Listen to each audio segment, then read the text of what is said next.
Someone, Ann Compton, who said, of ABC Worldwide News, says, if the limo's called the Beast, then I guess this would be called the Behemoth. But either way, it is a behemoth of a vehicle.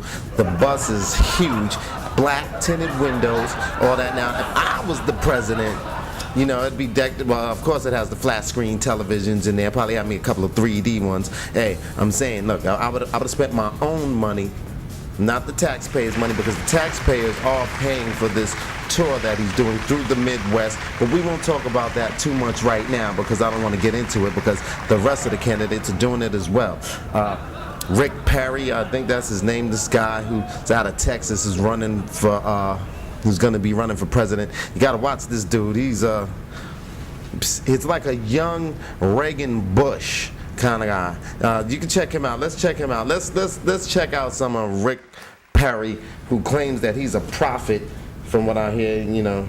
And there are even Tea Party groups within your state who like you but don't love you. Who say that when it comes to things like not spending a rainy day fund, an idea you came up with. Right.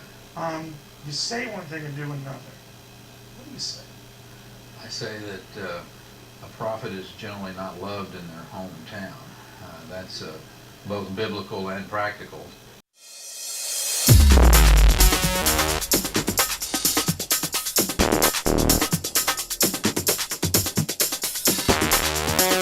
He's not liked too much in his in Texas, but he's gonna run for president of the United States, and they don't even like him too much, and the Tea Partiers don't even dig him too much. So that's neither here nor there. But we're gonna keep moving on with this bus thing. So like I said, if I was the president and it was my bus, of course it'd have the rims on it, and inside it probably, you know how much fine Michelle is. I'd be like, look, we gotta get us a stripper pole up in here. You know what I'm saying? Put that in the back. You know, you know what I'm saying, Michelle?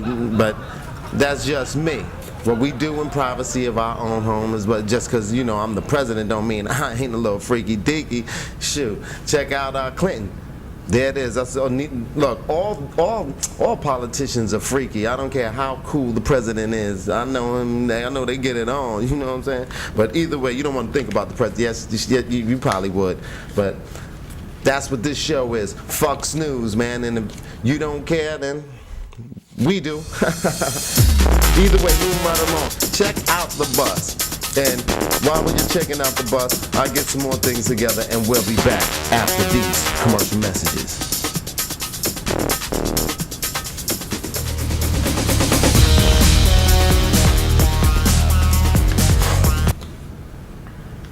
All right. Now that we've returned, we're going to go to our, how should I say, our silly segment, our dumb crime segment of the show, like some of the dumbest things that you can see or hear or find that people do. This young lady, Penny Chapman of Philadelphia, they say that's a city of brotherly love. Well, these brothers didn't show too much love to these participants and these strap hangers, that's what you want to call them, or whatever you call a person who rides a bus. These people on the bus, they didn't show too much brotherly love after Miss Chapman got into an altercation with this other cat, and I'm gonna have his name because this dude was a real idiot.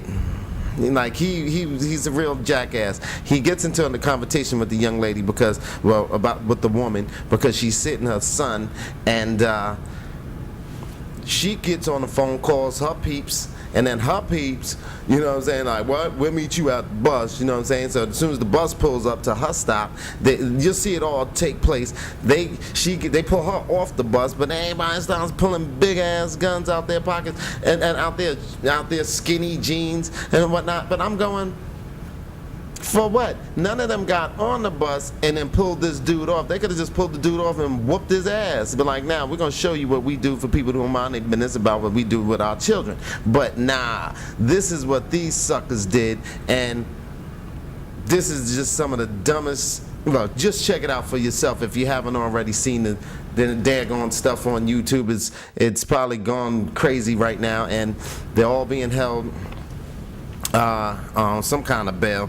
And then it's Penny Chapman, Angel, I guess, Record, and Karan and Raheem Patterson, they're the two brothers. I don't know which one is the baby daddy, but now they're all in jail. And then where's the young child? But this dude steps on the head of a 4-year-old. The mother's trying to shield him, this jackass, and then he's jumping on the back of the bus driver. This guy was an idiot as well. But either way, check it out, and we'll be back.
All right, and more dumb issues, because I don't want to give too much away about what I'm going to do in the fall, but you know, I just gave you a little preview when I spoke about the president and the bus, but we'll get into more detail about that just a little bit later. But drinking and driving don't mix, but either does drinking and parenting. Apparently, this mother, 20-year-old, now listen, Toriana Smith of Chicago, Illinois.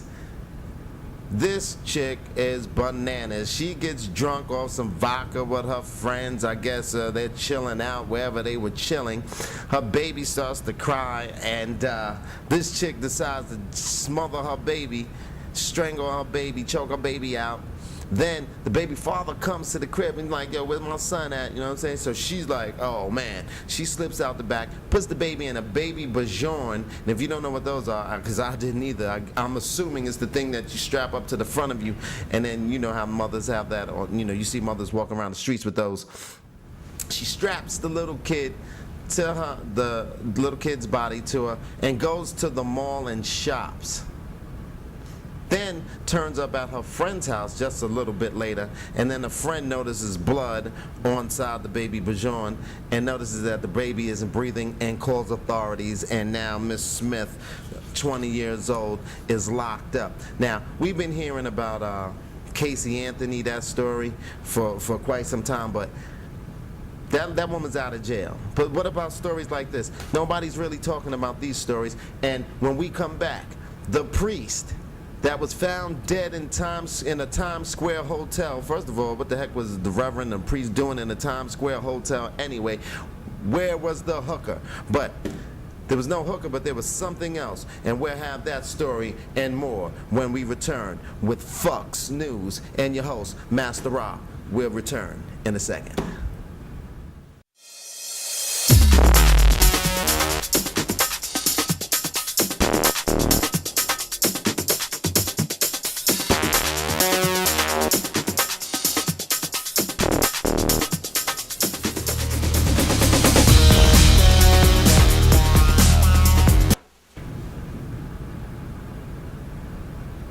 Okay, here we go. Here's the story I promised you, the last story of the day.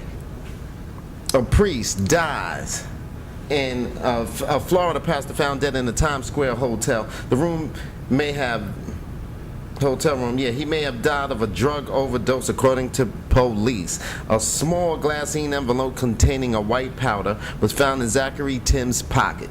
Now, unless it was, what's that white powder that they had to scan everybody? But anyway, if it wasn't that, anthrax, if it wasn't anthrax, then you can assume it was cracks or coke. I don't know, but whatever the brother was doing, it wasn't right. Especially Florida pastor found dead in a hotel, motel. I'd love to be the detective with that case. Told you, there was no dead hooker.